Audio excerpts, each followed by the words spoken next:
Hello साथियों, जय हिंद, राधे राधे, जय श्री कृष्णा। उम्मीद करता हूं आप सभी लोग बहुत बेहतर होंगे और आप सभी के बोर्ड एग्जाम की तैयारी एकदम परफेक्ट तरीके से चल रही होगी। ठीक है ना मेरे भाई। और जैसा कि मेरे भाई आप लोगों को पता ही है कि हम लोग क्लास 12 केमिस्ट्री के अनसॉल्व्ड पेपर को सॉल्व कर रहे हैं। ठीक, जैसा कि आप यहाँ पर देख पा रहे होंगे कि हम लोग यहाँ पर क्या कि कक्षा 12 रसायन विज्ञान के अनसॉल्व्ड पेपर को सोल्व कर रहे हैं। ठीक, और ये अनसॉल्व्ड पेपर अग्रवाल मॉडिफाइड का होगा। ठीक, वो कोई का भी हो, क्या ही फर्क पड़ता है ना। हमें तो ये मतलब है क्या कि जो ये सेट है भैया वो 2025 का सेट नंबर 6 है। ध्यान रखना मेरे भाई क्या कि 2025 का सेट नंबर 6 है और सेट का कोड होगा आपके पास में KE। ठीक, देख लेना आपके पास में जो भी अनसॉल्व्ड पेपर हो, कोई दिक्कत नहीं, उठा करके देखेंगे 2025 के सेट नंबर 6 को। ठीक, अच्छा थोड़ी जानकारी मैं आपको दे दूं क्या कि इससे पहले मैंने सेट नंबर 7 को ऑलरेडी सॉल्व करा रखा है भाई। ठीक है ना, जा करके देखिएगा चैनल पर, जा करके आपको वहां पर दिखेगा जो मैंने 2025 का सेट नंबर 7 था उसको सॉल्व करा दिया है। ठीक, अब बारी आ गई है 2025 के सेट नंबर 6 की। ठीक है ना भाई, तो ये चीज आपको ध्यान रखना है। और देखो यहाँ पर ध्यान से कि हमने आपको उस सेट को 4 पार्ट में सॉल्व कराया था। कितने पार्ट में सॉल्व कराया था भाई? 4 पार्ट में सॉल्व करवाया था। ठीक है ना, ऐसे ही हम लोग इस वाले सेट को भी 4 पार्ट में सॉल्व करने वाले हैं। ठीक, और ये जो वीडियो होगा वो होगा हमारा पार्ट नंबर 1। ठीक, तो यहाँ पर हम लोग कुछ क्वेश्चंस को आज सॉल्व करेंगे और देखते हैं कौन कौन से क्वेश्चन होंगे। ठीक, और बहुत ही डिटेल में आपको यहाँ पर सिखाया जाता है, ये बात आप ध्यान रखिएगा। ठीक है, एक बार केवल और केवल आप यहाँ पर 5 मिनट रुक करके देखिए। ठीक, मैं ये दावा करता हूँ मेरे भाई कि इस तरीके से आपको पूरे के पूरे यूट्यूब में किसी ने अनसॉल्व पेपर सॉल्व नहीं करवाया होगा, ये बात आप ध्यान रखिएगा। ठीक है ना, तो चीजों को बेहतर तरीके से सीखने के लिए वीडियो को एंड तक देखिएगा। यकीन मानिए मेरे भाई, ठीक, आप जब बोर्ड एग्जाम में बैठेंगे जाकर के ना, तो आपका जो कॉन्फिडेंस लेवल होगा वो बहुत हाई होगा। ठीक है ना, ये बात ध्यान रखना। और ऐसे कॉन्फिडेंस के साथ में जब आप एग्जाम हॉल में बैठेंगे जाकर के, तो यकीन मानिए कि आपका जो पेपर है वो बहुत ज्यादा बेहतर होने वाला है। ठीक है ना, बहुत बेहतर रिजल्ट आने वाला है, बशर्ते आपको ये जो है ना सेट को सॉल्व करना है। ठीक, क्योंकि अब देखो सिलेबस सबका लगभग लगभग मेरे भाई कंप्लीट हो गया होगा, अब तो केवल रिवीजन की कहानी चल रही होगी। ठीक है ना, तो जब आप इस तरीके के अनसॉल्व पेपर को आप जब सॉल्व करेंगे, तब आपको जो है ना आपके एग्जाम का पैटर्न पता चलेगा, क्वेश्चन का लेवल समझ में आएगा कि भैया किस प्रकार के क्वेश्चन आपके बोर्ड एग्जाम में पूछे जाते हैं। ठीक, और फिर उस तरीके से आप तैयारी करिए, आप उस तरीके से चीजों को रिवीजन करिए कि हमें किस चीज को ज्यादा पढ़ना है, ज्यादा रिवाइज करना है और किस चीज को कम रिवाइज करना है। ठीक है ना, इन सभी चीजों को आप जब अनसॉल्व पेपर सॉल्व करेंगे तभी आपको ये चीज पता चलेगी। ठीक, इसलिए मैं पहले ही 2025 से ही मैंने शुरू करी है। ठीक, इसलिए ध्यान रखना आपकी, मैं बिल्कुल लेटेस्ट वाले करा रहा हूँ, पिछले साल ही जो पूछे हुए क्वेश्चन है उनको कराए जा रहे हैं। ठीक है ना, ताकि आपको एग्जाम का पैटर्न अच्छे तरीके से क्लियर हो जाए, समझ रहे हो ना। तो जितने ज्यादा हो सकते हैं मैं उतने सेट आपको यहाँ पर सॉल्व करवाने वाला हूँ, बशर्ते आप शुरू कर दीजिए कहानी को। ठीक है ना, और पैटर्न को समझने की कोशिश करिए। ठीक, फिलहाल शुरू करते हैं और देखते हैं आज का जो पहला क्वेश्चन है। पहले तो आपको 6 बहुविकल्पी क्वेश्चन दिए जाएंगे। ठीक है ना, और इन सभी को आपको अच्छे तरीके से क्या करना है, बनाना पड़ेगा। ठीक है ना भाई, तो देखो ध्यान से कह रहा है क्या कि पहले का नंबर क्वेश्चन को देखो, पढ़ो ध्यान से, पहले के का नंबर क्वेश्चन को पढ़ो। कह रहा 0.2 मोलर, देखिए इसे m का मतलब क्या होता है, मोलर होता है। कह रहा मोलर H2SO4 विलयन की सांद्रता ग्राम प्रति लीटर में क्या होगी, ग्राम प्रति लीटर। यही तो आपको बस ध्यान में रखना है, यही चीज आपकी सारी की सारी चीजें क्लियर कर देती है कि ग्राम प्रति लीटर। ठीक, तो अगर मैं भैया आपको थोड़ी सी कहानी समझाऊं कि जो ये ग्राम प्रति लीटर जो है ना, ये किसकी बातचीत करता है, तो आप बोलोगे भैया ये बातचीत करता है मोलरता की। किसकी बातचीत करता है भैया? मोलरता की बातचीत करता है, मोलैरिटी की बातचीत करता है, ये ध्यान रखना। ठीक, तो जो सबसे जरूरी चीज है बस ये मात्रक ही था। तो आपको यहाँ पर जो है ना मोलरता का मान बनाना है। शुरू करते हैं कहानी जो जो हमें क्वेश्चन में दिया गया है। तो सबसे पहले आपको कह रहा है कि 0.2 मोलर H2SO4 का विलयन है, ध्यान रखना।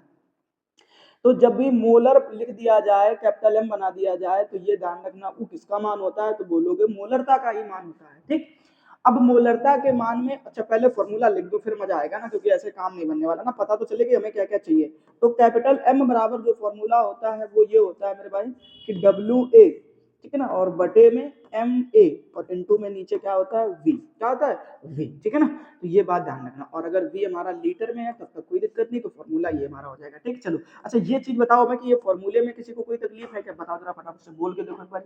फॉर्मूला सभी को याद है मोलरता का, ठीक है ना, अगर नहीं याद है भाई तो बड़े शर्म की बात है, ये ध्यान रखना। ठीक है ना, अब आप एग्जाम देने के लिए तैयार बैठे हो, ठीक, और अगर अभी तक आपको फॉर्मूले क्लियर नहीं है तो बड़े शर्म की बात है भाई। ठीक, तो ये फॉर्मूला होता है। अब ये WA क्या है, तो बोलोगे जो विलेय पदार्थ है ना उसके उसकी मात्रा है। ठीक, और ये MA का है तो उस विलेय पदार्थ की मोलर मात्रा है। ठीक है, मोलर द्रव्यमान है। बात समझ में आ गई कहानी? बोले ठीक है भैया। अब हम लोग चलते हैं इस चीज को थोड़ा सा और आगे समझने के लिए। बोले क्या समझना है, ध्यान से समझते हैं। ठीक, तो ये आपको फॉर्मूला मिल गया। अब इस फॉर्मूले के हिसाब से हमें मान कैलकुलेट करते हैं, तो हमें मान यहाँ पर दिख रहा है किसका, M का। ठीक, बोले ठीक है कहानी। और ये किसका किसके लिए बराबर दिया गया है, तो बोलोगे H2SO4। क्या दिया गया, H2SO4, ठीक है ना भाई। तो अब यहाँ से आपसे जो पूछा गया मान है भैया, वो पूछा गया है WA का मान पूछा गया, अगर इसकी मात्रा हमें बता दो ग्राम प्रति मोल, ठीक है, ये ध्यान रखना, सांद्रता बतानी है। अब यहाँ पर आप किसका मान बना लीजिए पहले, Ma। तो आप याद रखो ये जो फॉर्मूला आपको दिख रहा है ना, इसी फॉर्मूले से आपको क्या करना है, अणुभार निकालना है Ma, ठीक। तो H2SO4 के लिए ये मान आपको डायरेक्ट याद कर लेना होता है बेटा 98 ग्राम प्रति मोल, ठीक है ना मेरे भाई, क्या होता है 98 ग्राम प्रति मोल ये मान होता है, ठीक है। अभी समझ में आ गई होगी कहानी, ठीक। अच्छा V की बातचीत करें तो देखो किसमें बता रहा है, हमें मोल प्रति लीटर में बता दो, किसमें बता दो, मोल प्रति ग्राम प्रति लीटर में। तो जो V का मान है वो आप कितना ले सकते हैं, 1 लीटर ले सकते हैं, कोई दिक्कत की बात नहीं है, ठीक। इतना सब कुछ करने के बाद में अब ये सारे के सारे मान उठा करके भैया आप अपने फॉर्मूले में रख दीजिएगा फटाफट से, आप देखेंगे कि आपको बेहतर तरीके से आंसर मिल जाएगा, ठीक। तो मैंने कहा लिखो भाई। तो अब आपने यहाँ से लिखा क्या कि M बराबर, अब देखो ध्यान से, जो आप ऐसे काम करो, हमें मान किसका निकालना है, WA का। तो WA के बराबर मैंने फॉर्मूला बना लेना है। तो WA के बराबर बनाएंगे तो ये सब कहाँ आ जाएंगे, इनके गुणा में आ जाएंगे। तो यहाँ पर लिखोगे M इंटू में MA और इंटू में V, ठीक है ना भैया, यही तो लिखोगे जाकर के, बोलो फटाफट से। तो बोले ठीक है कहानी। अब लिखते हैं यहाँ पर WA बराबर, तो अब इस M का मान आपको दिया गया है 0.2 इंटू MA का मान आपने निकाला है 98 इंटू इसका मान कितना है 1 है। अब मैंने कहा ये वाला पॉइंट हटा दो भैया, 0 नीचे एक बढ़ जाएगा, गुणा करा दीजिए जरा ध्यान से।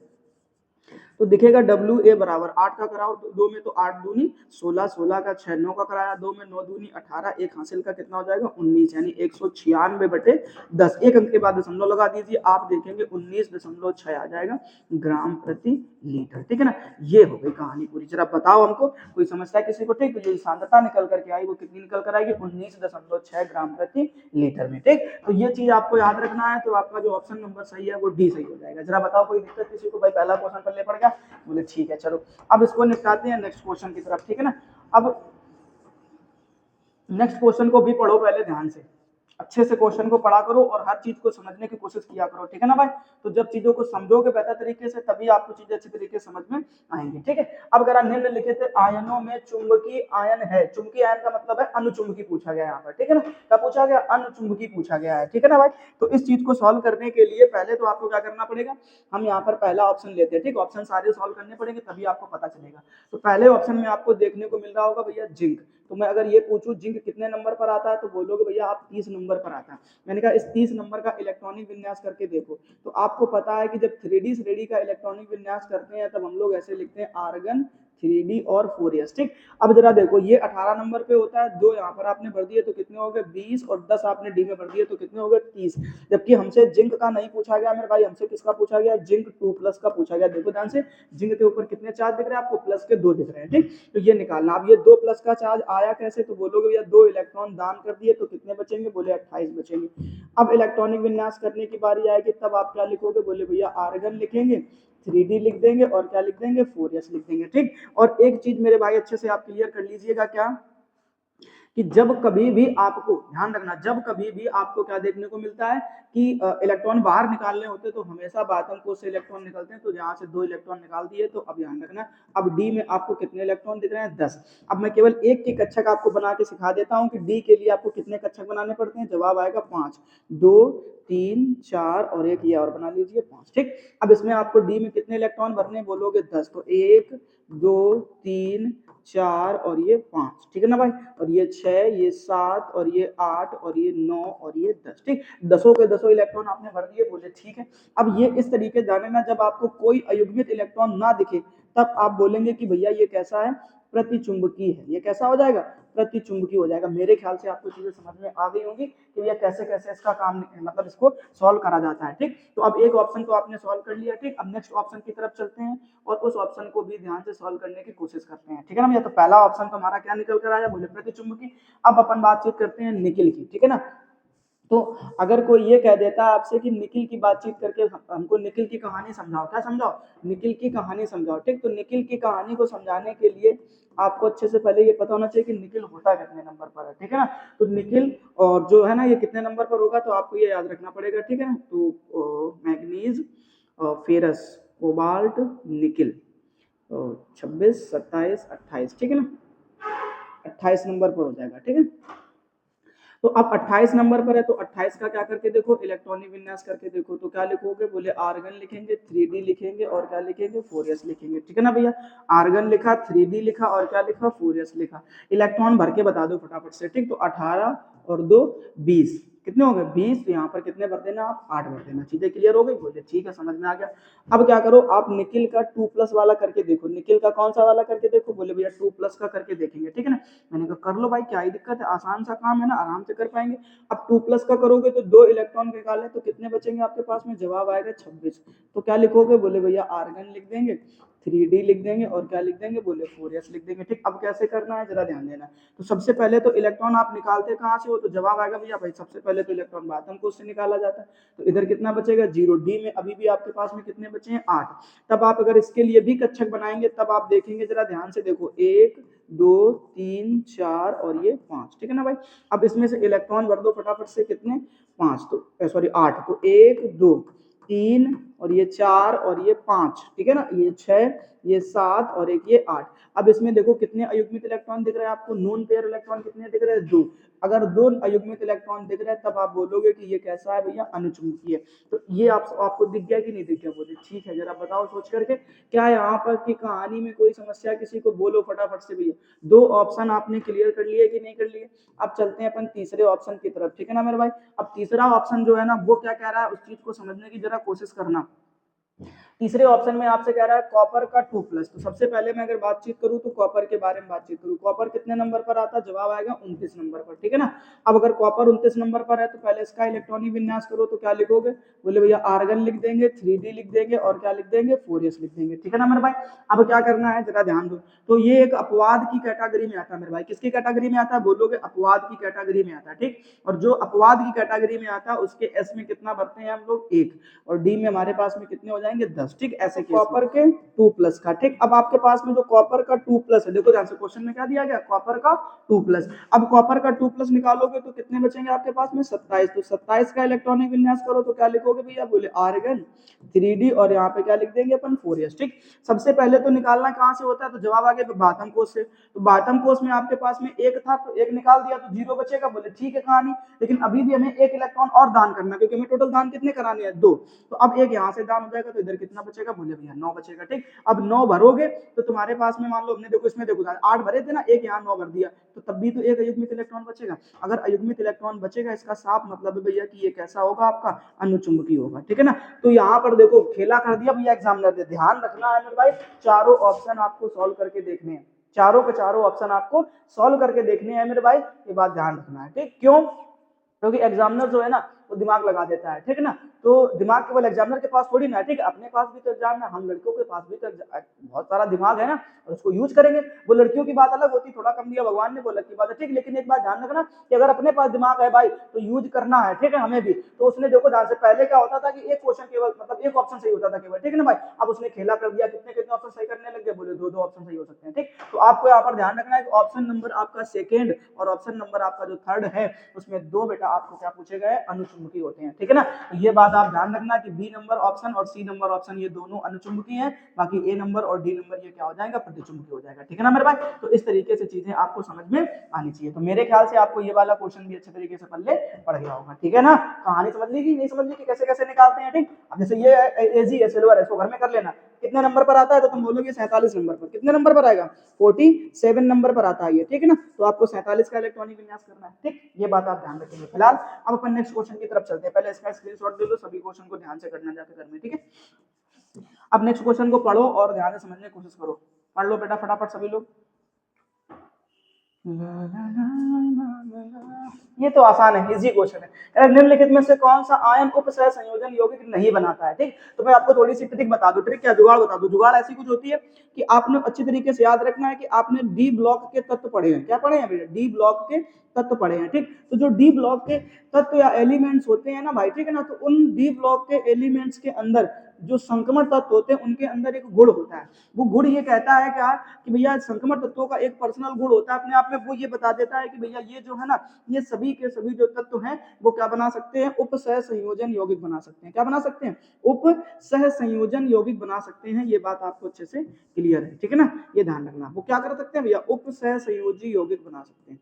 आसान चीज है, ऐसे याद रख लें, उपसहसंयोजन यौगिक बना सकते हैं। ठीक है, ये चीज आपको याद रखनी पड़ेगी। ठीक, तो इसमें से अगर मैं बताऊं तो ये भी अब डी ब्लॉक का तत्व है, ये भी डी ब्लॉक का तत्व है, ये भी डी ब्लॉक का तत्व है। ठीक, इकलौता नहीं है भैया कौन, सोडियम। सोडियम डी ब्लॉक का तत्व नहीं है मेरे भाई। ठीक, तो यही आपका ऑप्शन हो जाएगा, कोई दिक्कत की बात नहीं है। ठीक है ना, देख लीजिए हिसाब से अपने। ठीक है, फटाफट से अगला क्वेश्चन चेक कर लेते हैं।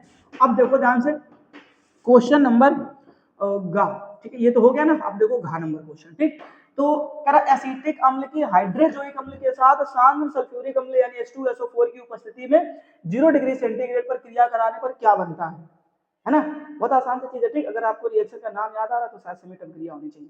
आप पढ़ पढ़ी नहीं पढ़ी। ठीक है, ध्यान रखना मेरे भाई। चलो वापस से आते हैं अपन क्वेश्चन की तरफ और अपना क्वेश्चन समझते हैं। ठीक, क्या कह रहा है एसिटिक अम्ल भाई। ठीक है ना, तो एसिटिक अम्ल का जो फॉर्मूला होता है वो क्या होता है, जवाब आएगा भैया CH3 और C डबल बॉन्ड O और यहाँ पर क्या होता है OH। ये चीज ध्यान रखना। ये क्या होगा तुम्हारा एसिटिक अम्ल की कहानी होगी। ठीक है ना, यही तो है। एसिटिक अम्ल किसके साथ क्रिया करना चाहता है, तो कह रहा है हाइड्रोजोइक अम्ल के साथ। हाइड्रोजोइक अम्ल किसको कहते हैं, बस ये फॉर्मूला याद रख लेना भैया। ठीक है ना, अमोनिया के जैसा ही होता है N3H। क्या होता है N3H। ठीक, और ध्यान से देखो ऊपर लिखा हुआ है तुम्हारा क्या H2SO4। ठीक है ना, कैसा है H2SO4 और वो भी कैसा है सांद्र है। ठीक है ना, तो कंसंट्रेटेड लिख देना ऐसे।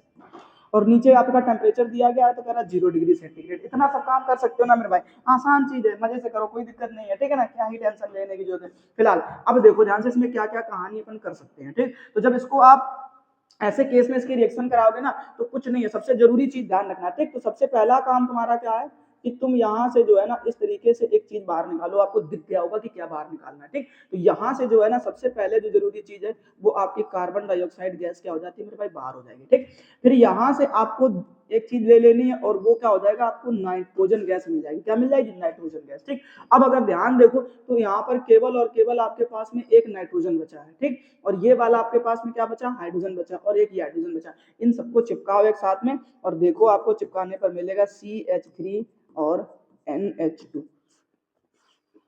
CH3 और क्या मिलेगा NH2। ठीक है ना मेरे भाई, मैंने कहा ना आपसे कि मैं आपको हर एक क्वेश्चन का इतने बेहतर तरीके से यहाँ पे सॉल्यूशन दूंगा मेरे भाई, ये यकीन मानिए। बशर्ते आपको थोड़ी सी मेहनत करने की जरूरत पड़ेगी। ठीक है ना, अब अगर मैं आपको समझाऊं तो ये जो चीज आपको दिख रही है ना, ये फॉर्मूला किसका बन गया है, तो जवाब आना चाहिए भैया मेथिल एमीन। किसका बन चुका है, मेथिल एमीन का बन गया। ठीक, ऑप्शन देख लीजिए कौन है आपका, तो बोलोगे भैया ऑप्शन नंबर हमारा 20 सही हो जाएगा। बताओ कोई दिक्कत किसी को, बहुत आसान चीज होती है मेरे भाई, बस थोड़ा थोड़ा दिमाग लगाने की जरूरत है। ठीक है ना, अब जल्दी से इसका भी फटाफट से स्क्रीनशॉट ले लो, फिर हम नेक्स्ट क्वेश्चन की तरफ चल लेते हैं। अब नेक्स्ट क्वेश्चन देखो ध्यान से मेरे भाई, पढ़ो फटाफट से पढ़ो। पहले क्वेश्चन में लिख रखा है उसने क्या कि एनिलीन के ब्रोमीनन से प्राप्त होता है। एनिलीन के ब्रोमीनन से प्राप्त होता है, तो ध्यान रखना ब्रोमीनन मतलब एक ब्रोमीनीकरण क्रिया है, इसको तुम बोल सकते हो कि ब्रोमीन जल। ठीक है ना, क्या कहानी होती है जरा ध्यान से देखो। एनिलीन सबसे पहले बनाते हैं मेरे भाई। ठीक है ना, तो आपको एक चीज याद रखनी पड़ेगी कि हम लोग ऐसे, ये बेंजीन हो गया, बेंजीन के ऊपर जब कभी भी क्या जुड़ जाता है मेरे भाई, NH2 समूह जुड़ जाता है ना, तब अपन उसको क्या बोल देते हैं, एनिलीन बोल देते हैं। क्या बोल देते हैं मेरे भाई, एनिलीन बोल देते हैं। ठीक, अब इसकी अभिक्रिया किसके साथ में करानी है, ब्रोमीनन। तो ब्रोमीनन का मतलब होता है ब्रोमीन के साथ अभिक्रिया करानी है। ठीक है ना मेरे भाई, जैसे जैसे इसके रिएक्शन कराओगे ध्यान देना, मैंने कहा यहाँ पे और यहाँ पे और यहाँ पे। ठीक है ना, ऐसे तीन जगह को ध्यान रखना। ये ऑर्थो की पोजीशन है मेरे भाई, ये ऑर्थो की पोजीशन है, ये पैरा की पोजीशन है। ठीक, अब इन तीनों जगह पे आपको एक छोटी सी मेरी बात याद रखनी पड़ेगी ना, वो क्या है कि भैया यहाँ पर आपको क्या देखने को मिलते हैं, तो बोलोगे भैया हाइड्रोजन। अच्छा, ये सबको पता है ना, और केवल यहाँ नहीं, जितने भी इनके पास में कार्बन है हर जगह पे इन पे क्या है कि हाइड्रोजन। तीनों हाइड्रोजन निकाल करके भैया किसको चिपका दो, ब्रोमीन को चिपका दो। आप देखोगे कि आपको कुछ इस तरीके से देखने को मिलेगा 3HBr। तीन आपको हाइड्रोजन ब्रोमाइड के मॉलिक्यूल दिखेंगे। ये बात आपको अच्छे तरीके से ध्यान रखनी है। समझ में आई कहानी कि नहीं आई कि भैया हम तुम्हें क्या बताना चाहते हैं। ठीक, तो ये चीज आपको बहुत दिमाग से बहुत अच्छे तरीके से समझना पड़ेगा हमारे भाई। ठीक है ना, ये बात आप अच्छे तरीके से ध्यान रखिएगा। फिलहाल अपन कहानी समझते और आगे की। अब दूसरी चीज आपके पास में क्या बचेगा, तो यहाँ से हाइड्रोजन निकाल दिए तो इनके बॉन्ड खाली हो गए। बोले ठीक है भैया, उनके पास में क्या ला करके जोड़ दो, ब्रोमीन। तब देखोगे कि आपको जो है ना कुछ इस तरीके से एक फॉर्मूला नजर आएगा। बहुत ध्यान से समझने की जरूरत है भैया इन सभी चीजों को। ऊपर तो आपको क्या दिख रहा है, तो बोलोगे भैया NH2 ही दिख रहा है। ऊपर क्या दिख रहा है, NH2। ठीक है, अब यहाँ की कहानी समझना। और यहाँ की कहानी समझने के लिए आपको इस जगह पे एक किसका मॉलिक्यूल जोड़ना करके ब्रोमीन का, इस जगह पे भी किसका मॉलिक्यूल जोड़ना ब्रोमीन का, एक यहाँ पे भी किसका जोड़ देना ब्रोमीन का। ठीक, ऐसे लिखना है मेरे भाई। ठीक, अब इतना लिखने के लिए तुम 3 यहाँ से ब्रोमीन काम में ले लिए, 3 घर पे ले लिए, इसका मतलब तुम्हें यहाँ पर 3 से मल्टीप्लाई करा देना, टोटल 6 मॉलिक्यूल काम में आ गए। ठीक, अब अगर इसका नाम लिखना चाहो ना मेरे भाई तो ये 1 नंबर वाला कार्बन है और ये 2 नंबर वाला कार्बन है और ये 3 नंबर वाला कार्बन है, ये 4 नंबर का है और ये 5 नंबर का है और ये 6 नंबर का है। ठीक, तब जब आप नाम लिखोगे तो लिखोगे 2,4,6। ध्यान से देखो 2, 4, 6। तो इसके लिए तुम क्या बोलोगे, ट्राई, क्या बोलोगे, ट्राई, फिर हो जाएगा ब्रोमो, क्या हो जाएगा, ब्रोमो। ठीक है ना, और लास्ट में तुम्हें क्या लिख देना है, एनिलीन लिख देना। जरा ध्यान से देखो कोई ऐसा ऑप्शन आपके क्वेश्चन में दिया गया है कोई ऑप्शन? ठीक, तो ध्यान से देखो ये लिख रखा है ट्राई ब्रोमो एनिलीन। क्या दिया गया मेरे भाई, ट्राई ब्रोमो एनिलीन। समझ में आ रही कहानी की नहीं आ रही? ठीक है ना, ये चीज ध्यान करके रखना है। ठीक, चले आगे, फटाफट से स्क्रीनशॉट लो इसका, आगे नेक्स्ट क्वेश्चन की तरफ चलते हैं। ठीक, तो आगे की बातचीत करते हैं। ठीक है ना भाई, अब यहाँ पर देखिए कह रहा है इंसुलिन के जल अपघटन द्वारा, इंसुलिन के है? ये क्या बोला होगी भाई, इंसुलिन जैसा क्या होता है भाई? ठीक है ना, इनुलिन है, इंसुलिन तो एक हार्मोन्स है। इनुलिन करके कुछ होता है, क्या होता है, इनुलिन एक फॉर्मूला होता है, ध्यान रखना। तो इनुलिन के जल अपघटन से प्राप्त होता है, क्या प्राप्त होता है, ध्यान देते हैं। ठीक, तो जो स्टार्च का फॉर्मूला अगर आपको याद है तो क्या लिखते हो, C6H10 और क्या होता है, O5। ठीक, इस चीज को ध्यान रखना, C6H10O5, इसी को ही हम लोग क्या बोल देते हैं, इनुलिन भी बोल देते हैं, और इसी का नाम क्या होता है, स्टार्च होता है। ठीक, अब इसका आपको क्या करा देना है भैया, जल अपघटन करा देना। क्या करा देना भाई, जल अपघटन करा देना। ठीक है, हमने कहा आप यहाँ पर H2SO4 की उपस्थिति ले लीजिए, कोई दिक्कत की कहानी नहीं है। ठीक, अब जब जल अपघटन आप कराने जाएंगे तब आप देखेंगे कि भैया आपको जो है ना क्या समझ में आने वाली कहानी है, तो वो ध्यान देना। हमने कहा आपसे क्या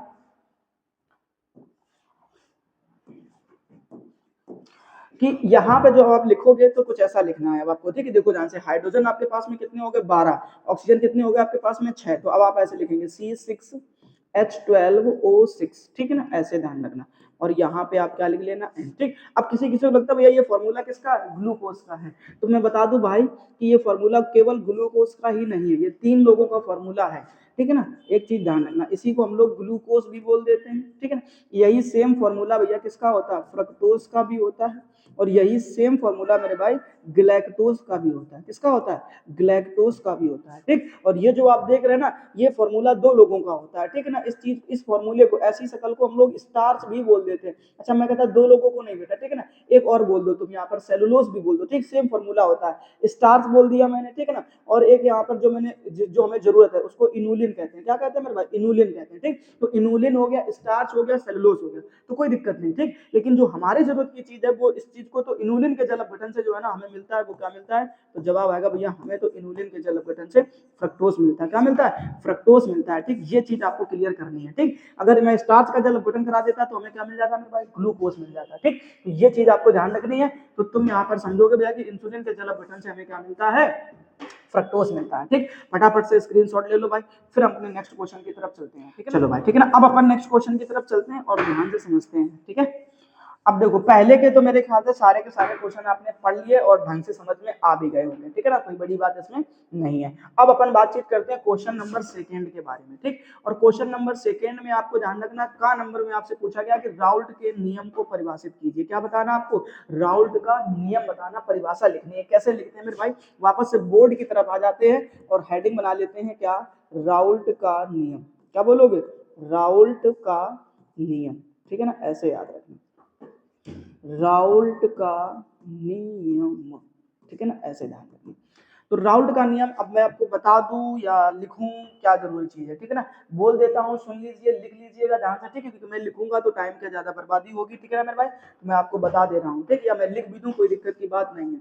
लिखिए जरा मेरे साथ में, आप लोग भी साथ में लिखते चलिएगा तो आपका समय बचेगा। कि किसी निश्चित ताप पर, क्या बोलोगे, किसी निश्चित ताप पर, निश्चित ताप पर, ठीक है, किसी निश्चित ताप पर किसी वाष्प विलयन में, ऐसे लिखना, किसी निश्चित ताप पर किसी विलयन में, किसी विलयन में उपस्थित, विलयन में उपस्थित किसी वाष्पशील, वाष्पशील अवयव का, वाष्पशील अवयव का वाष्प दाब, वाष्प दाब उस अवयव के मोल अंश के मोल अंश, ठीक है, इसी को भी हम लोग मोल प्रभाज भी बोल देते हैं, ठीक है ना मतलब मोल अंश या ब्रैकेट में लिख लेना मोल प्रभाज के समानुपाती होता है,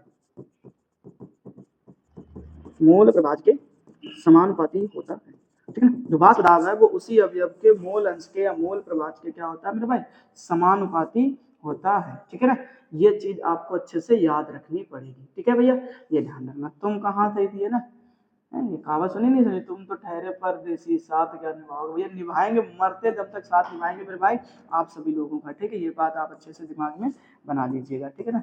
तुम चल बसो यार, तुम्हें क्या तकलीफ है, इसको क्या दिक्कत है भैया, ये जा काहे नहीं गया, इसको क्या तकलीफ है भाई, मजा ही आ गया क्यों। चलो भाई ठीक है ना, डेफिनेशन क्लियर होगी सभी को, कोई दिक्कत नहीं है, बोले ठीक है कहानी में आगे पढ़ाती हूँ, ठीक है। अब यहाँ पर आपको समझने के लिए अगर मैं थोड़ी सी चीजें समझाऊं तो बोलोगे, जैसे हमने कहा हमारे पास में ये एक मान लो विलियन है, ये हमारे पास में क्या एक विलियन है, ठीक है ना भाई। अब इस विलियन में हमने देखा कि हमने यहाँ पर इस तरीके से ये हमारे पास में क्या हो गया, एक विलियन हो गया, और इस विलियन में दो पदार्थ हैं, एक पदार्थ का नाम ए है और एक पदार्थ का नाम क्या है, बी है। अब जब इन दोनों को किसी निश्चित टेम्परेचर पर गर्म करोगे तो सीधी सी कहानी है, इनमें कोई वाष्प पड़ेगा, ठीक है, और जो ये वाष्प निकलेगी ना, यही जो वाष्प दाब डालेगी, और इसी वाष्प दाब जो है ना, ये उसके ही मूल अंश के क्या हो जाएगा, बराबर हो जाएगा, समानुपाती हो जाएगा, माफ करिएगा, ठीक है ना। तो पहली चीज मैंने कहा आपसे, जरा ध्यान से समझने की कोशिश करो, कि जो पहली चीज रहेगी वो कुछ ऐसी रहेगी, ठीक है, ध्यान से देखना, कि हमने कहा चलो हमारे पास मान लो एक अवयव ए है, तो ए का जो वाष्प दाब है वो ए के ही तो मोल अंश के क्या होगा, समानुपाती होगा। जब इसको थोड़ा सा और अच्छे से लिखना चाहोगे तो आप लिखोगे पी ए बराबर से समानुपाती का चिन्ह डाल देना, तो यहाँ पर आ जाएगा P naught A into X A. अब हमने मान लिया चलो हमारे पास में कोई एक अवयव और है, इसका नाम क्या था, बी था, तो वो किसके, बी के मोल अंश के समानुपाती हो जाएगा, ठीक, ये समानुपाती का सिंबल है काई, ओके। तो यहाँ पर क्या लिखोगे, बोले पी बी बराबर, अब पी बी बराबर हो जाएगा क्या, पी नॉट बी इंटू में क्या हो जाएगा, एक्स बी। ये हो गई कहानी पूरी की पूरी, ठीक है ना। इसको कहते हैं राउल्ट का नियम, 2 नंबर का क्वेश्चन आता है मेरे भाई, हर साल लगभग पूछा जाता है, अच्छे तरीके से आपको तैयार कर लेना है, ठीक है ना। फटाफट से मेरे भाई स्क्रीनशॉट ले लीजिए, फिर अपन नेक्स्ट क्वेश्चन की तरफ चलते हैं। और अब नेक्स्ट क्वेश्चन की कहानी ध्यान से पढ़िएगा, सबसे पहले आप, चलो भाई क्वेश्चन को पढ़ो ध्यान से, ठीक है। खा नंबर क्वेश्चन कह रहा है आपसे क्या, कि विलयन में कॉपर सिंगल प्लस आयन रंगहीन है जबकि कॉपर डबल प्लस आयन रंगीन है, क्यों। अच्छा, अगर आपने बेटा ये वाला क्वेश्चन बहुत ढंग से समझा है, खा नंबर, हाँ ठीक है, खा नंबर अगर क्वेश्चन मेरे भाई अगर आपने बहुत अच्छे तरीके से समझा है, तो फिर इस क्वेश्चन में आपको बिल्कुल भी दम नहीं लग रही होगी, बोलोगे तुरंत हम कर देंगे भैया इस क्वेश्चन को, तो ठीक है ना। एक बार देख लेते हैं वापस से। सबसे पहले आपको इस तरीके क्वेश्चन बनाने के लिए जो है ना इलेक्ट्रॉनिक विन्यास आनी चाहिए। तो सबसे पहले जो आपको दिख रहा है वो क्या दिख रहा है, कॉपर। तो कॉपर कितने नंबर पर होता है, जवाब आएगा 29 नंबर पर, ठीक। तो पहले भैया कॉपर का ही आपको क्या करना पड़ेगा, इलेक्ट्रॉनिक विन्यास। तो मैंने कहा आर्गन ले लो, 3D ले लो, और क्या ले लो भैया, 4s ले लो, ठीक। बोले ठीक है कहानी। अब ये अपवाद किस श्रेणी में आता है, इसलिए एस में तो एक ही भरते हैं, और एस में डी में कितने भर देते हैं, 10 भर देते हैं, ठीक। अब जो हमारा पहला क्वेश्चन में दिया गया वो ये कह रहा है क्या, कि Cu सिंगल का प्लस आयन रंगहीन है। मैंने कहा लिख करके देखो, Cu जो सिंगल का प्लस आयन है, अब इसने एक इलेक्ट्रॉन दान करा तो कितना बचा, बोले भैया 28 बचा। अब 28 का जब मेरे भाई इलेक्ट्रॉनिक विन्यास करोगे तब आप क्या करोगे, बोले भैया आर्गन लिखेंगे, 3D लिखेंगे, 4s लिखेंगे, ठीक है ना। अब एक दान कर दिया तुमने बायतन कोष से, क्योंकि एक ही दान करना है, तो 0 बचेगा। डी में अभी भी कितने दिख रहे हैं मेरे भाई आपको, 10 दिख रहे हैं। अब 10 इलेक्ट्रॉन भरने के लिए आपको कितने कक्षक बनाने पड़ते हैं, अभी जस्ट मैंने ऊपर वाले क्वेश्चन में भैया ये वाला क्वेश्चन सॉल्व करवाया है, तो 5 कक्षक बनाने पड़ते हैं। अब आप इसमें 10 इलेक्ट्रॉन भर दीजिए फटाफट से। आप जब 10 इलेक्ट्रॉन कुछ इस तरीके से भरेंगे, आपको देखने को मिला कि यह एक भी इलेक्ट्रॉन आपका सिंगल नहीं दिख रहा है। अब जहां अयुग्मित इलेक्ट्रॉन नहीं होते हैं मेरे भाई, वो चीज ध्यान रखना, वो कैसी होती है, हमेशा और हमेशा ध्यान रखना, रंगहीन होती है। कैसी होती है, रंगहीन। अच्छा, मैं आपको एक चीज और समझा दूं यहाँ पर बेहतर तरीके से, तो ज्यादा मजा आ जाएगा, ठीक है ना। मैंने कहा आपसे ध्यान रखना कि एक चीज यहाँ पर मैं, ठीक, ये चीज अलग लिख दूं ज्यादा बेहतर है, ठीक है। जैसे मैंने कहा यहाँ पर, अगर आपके क्वेश्चन में आपको क्या दिख रहे हैं, अयुग्मित इलेक्ट्रॉन दिख रहे हैं, ठीक है ना। तो अयुग्मित इलेक्ट्रॉन की 2 कहानियां होती हैं, अगर यस, क्या बोला आपने, यस, और या तो क्या बोल दो, नो। अगर यस का मतलब यहाँ पर है, और अगर है तो 2 बातें होती हैं मेरे भाई। कौन कौन सी 2 बातें होती है, समझ लेना। कि वो कैसा होगा, तो बोलोगे भैया वो अनुचुंबकीय हो सकता है, और प्लस में कैसा हो सकता है, रंगीन हो सकता है। कैसा होगा, रंगीन होगा, ठीक है ना। और अगर नहीं है तो भी 2 बातें होती है, कि वो क्या होगा, प्रतिचुंबकीय होगा, और प्लस में क्या होगा मेरे भाई, रंगहीन होगा। कैसा होगा, रंगहीन होगा। फटाफट से ये चीज नोट कर लो, ठीक है ना, कहीं पर भी जल्दी से। अब इसके बाद में आगे देखो ध्यान से, हमने कहा मेरे भाई आपसे कि क्या चल रहा भाई, है। अब तुम्हें यहाँ पर ध्यान रखना है कि आपके पास में यहाँ पर कोई अयुग्मित इलेक्ट्रॉन नहीं है। अगर अयुग्मित इलेक्ट्रॉन नहीं दिखते हैं, ध्यान रखना भाई, ठीक है ना, क्या बोला आपने कि अयुग्मित इलेक्ट्रॉन जो है ना वो कितने आपके पास में यहाँ पर 0 है। तो अगर अयुग्मित इलेक्ट्रॉन 0 है इसका मतलब ये क्या होगा, रंगीन होगा। पहले ऐसे बना लेते हैं इसको, पहले दोनों क्वेश्चन बना लेते हैं यहाँ पर, ठीक है ना मेरे भाई। फिर अपन इसके लिए क्वेश्चन एक नोट पॉइंट लास्ट में लिख देंगे, क्वेश्चन क्लियर हो जाएगा वहां पर, ठीक है। देखो ध्यान से, कॉपर का 2+, ठीक। अब आपको कॉपर का 2+ बनाना है ना मेरे भाई, तो कॉपर 2+ बनाने के लिए कितने इलेक्ट्रॉन दान करने पड़ेंगे आपको, 2। तो 28 में 2 दान कर दोगे तो कितना बचेगा, 27। अब 27 का इलेक्ट्रॉनिक विन्यास जब आप करने बैठोगे तो यही तो लिखोगे, आर्गन 3d और 4s मेरे भाई। एस से तो तुमने एक निकाल दिया तो इधर 0 हो गया, अभी भी एक निकालने को बाकी है, तो डी में कितना बचेगा मेरे भाई, 9 बचेगा, ठीक। इसके लिए भी फटाफट से 5 कक्षाएं बना दो, 1 2 3 4 और ये 5, ठीक है ना। अब इन 5 कक्षकों में आप इलेक्ट्रॉन भरो पूरे 9, 2 3 4 और ये 5, ठीक है ना, 6 7 8 और ये 9। अभी भी ध्यान से देखो मेरे भाई, क्या दिख रहा है आपको यहाँ पर कि अयुग्मित जो इलेक्ट्रॉन है वो कितना दिख रहा है मेरे भाई, 1 दिख रहा है आपको। कितना दिख रहा है, 1 दिख रहा है। तो जहां अयुग्मित इलेक्ट्रॉन की संख्या 1 हो या 1 से अधिक हो, हमेशा समझना मेरे भाई वो कैसा होगा, रंगीन होगा। अब आपके लिए मैं एक छोटी सी लाइन बोल दूं, सुन करके लिख लेना मेरे भाई ध्यान से, क्या कि नोट पॉइंट बना करके एक लाइन लिख रहा है मेरे भाई, जल्दी से चीजें क्लियर हो जाएंगी आपको, ठीक। क्या लिखना है जरा सुनना बड़े ध्यान से। मैंने कहा आपसे क्या कि Cu सिंगल प्लस में यानी कॉपर सिंगल प्लस में एक भी अयुग्मित इलेक्ट्रॉन नहीं है। बोलो ध्यान से कि Cu सिंगल प्लस में एक भी अयुग्मित इलेक्ट्रॉन नहीं है, इसलिए यह क्या है, रंगहीन है। इसलिए यह रंगहीन है। जबकि कॉपर 2+ आयन में एक अयुग्मित इलेक्ट्रॉन है, कॉपर 2+ आयन में एक अयुग्मित इलेक्ट्रॉन है, इसलिए यह रंगीन है। बात समझ में आ गया, ठीक है ना। ये नोट पॉइंट लिखते ही आपके 2 नंबर मेरे भाई क्लियर हो जाएंगे। और अगर 2 नंबर आपने क्लियर कर लिए हैं तो अब अपन नेक्स्ट क्वेश्चन की तरफ चलते हैं फटाफट से और चीजों को समझने की कोशिश करते हैं, ठीक है ना। तुम्हें दिल लगी भूल जानी पड़ेगी। अब वापस हो जाए भैया, एक दंतुर लिगेंड तथा द्विदंतुर लिगेंड को उदाहरण द्वारा समझाइए, ठीक है ना। बहुत आसान सा काम होता है मेरे भाई, फटाफट से आप 1 नंबर इसमें हेडिंग बना करके लिखेंगे ऐसे, एक दंतुर लिगेंड। क्या लिखेंगे भैया, एक दंतुर लिगेंड, ओके, ऐसे लिखना, एक दंतुर लिगेंड, ठीक। अब जैसे ही आप एक दंतुर लिगेंड लिखेंगे यहाँ पर, ठीक है, तो क्या लिखेंगे कि भैया वे लिगेंड जिनमें केवल एक दाता परमाणु होता है, ध्यान सुनो, वे लिगेंड जिनमें केवल एक दाता परमाणु उपस्थित होता है एक दंतुर लिगेंड कहलाते हैं। जिनमें केवल एक दाता परमाणु उपस्थित होता है एक दंतुर लिगेंड कहलाते हैं मेरे भाई। अब वो क्या लिगेंड होता है जरा ध्यान से समझना, ठीक है। मैंने आपसे समझाया कि एग्जाम्पल में आप ऐसे लिख सकते हैं एक दंतुर लिगेंड वाले में, जैसे ठीक है ना, हमने लिख दिया यहाँ पर H2O लिख दो। क्या लिख दो, H2O लिख दो, ठीक है। मैंने कहा आपसे एमीन लिख दो, और मैंने कहा आपसे ठीक है ना क्लोरीन लिख दो, और मैंने कहा आपसे फ्लोरीन लिख दो, ठीक, क्लोरो लिख दो, फ्लोरो लिख दो, ठीक है ना। ऐसे कई सारे एग्जाम्पल आपके पास में है किसके, एक दंतुर लिगेंड के, ठीक है ना। इसको थोड़ा सा सही कर लेते हैं, ठीक, ऐसे, ओके। ये चीज आपको ध्यान रखना है, ठीक। तो एक दंतुर लिगेंड की कहानी मेरे ख्याल से लगभग सबको पल्ले पड़ जानी चाहिए, ठीक है ना मेरे भाई।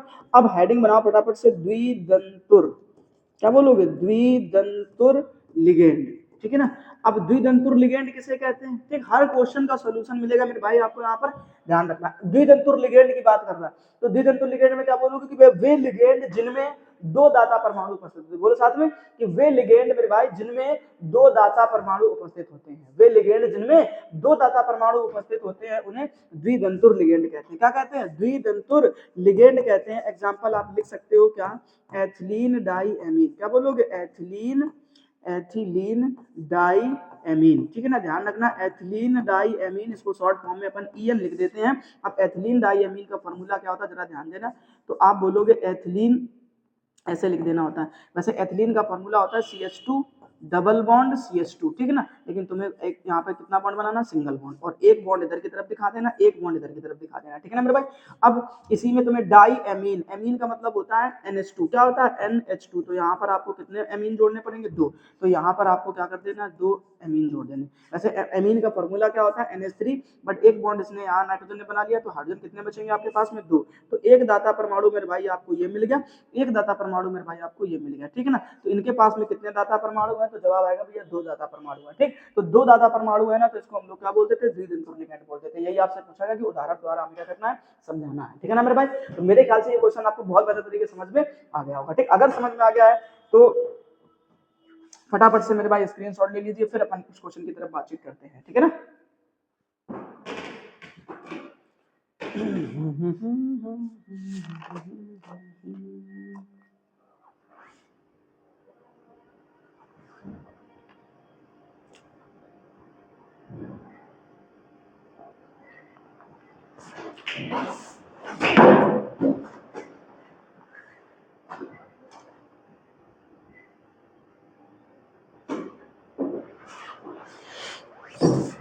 हो गया ना, चलो भाई ठीक है ना। चलिए ठीक, अपन अब नेक्स्ट क्वेश्चन की तरफ देखते हैं और नेक्स्ट क्वेश्चन देख लेते हैं, फटाफट से चेक कर लीजिए। लिख रखा है आपसे क्या, घ नंबर में क्वेश्चन में ग्रिग्नार्ड अभिकर्मक के उपयोग लिखिए। बड़ी इंपॉर्टेंट चीजें हैं, ध्यान रखना है। क्या कह रहा है आपसे, ग्रिग्नार्ड अभिकर्मक, ग्रिग्नार्ड अभिकर्मक, ग्रिग्नार्ड अभिकर्मक, ठीक है, किसे कहते हैं? तो आपको ध्यान रखना है, ग्रिग्नार्ड अभिकर्मक जो है ना वो ये होता है RMgX, या इसी को हम लोग कभी कभी बेंजीन के साथ भी लिख देते हैं, तो क्या बन जाता है ARMgX, ठीक है ना। तो ये ध्यान रखना है। अब इसका उपयोग आपसे पूछा गया है, तो आप उपयोग लिख लीजिए कि ग्रिग्नार्ड अभिकर्मक का जो उपयोग है ना, तो बोल सकते हो आप क्या, कि ये विभिन्न कार्बनिक यौगिकों के संश्लेषण में उपयोग होता है। विभिन्न कार्बनिक यौगिकों के, कार्बनिक यौगिकों के, यौगिकों के संश्लेषण, संश्लेषण में उपयोग होता है, ठीक है ना। यार क्या चल रहा भाई, संश्लेषण में प्रयोग किया जाता है या उपयोग किया जाता है, ठीक है, ऐसे प्रयोग किया जाता है, ठीक है ना मेरे भाई। तो ये आपको ऐसे उपयोग याद कर लेना, क्या याद कर लेना आपको, एक उपयोग याद कर लेना है, ठीक है ना, कि विभिन्न कार्बनिक यौगिकों के संश्लेषण में इसका हम लोग प्रयोग करते हैं। और विभिन्न कार्बनिक यौगिक का मतलब क्या होता है कि इससे किस प्रकार के कार्बनिक यौगिक बनाए जा सकते हैं, ठीक है ना, वो चीजें। तो उसके लिए आपको एक एग्जाम्पल भी हम यहाँ पर समझा दे रहे हैं, उस एग्जाम्पल को नोट कर लेना, ठीक है ना मेरे भाई।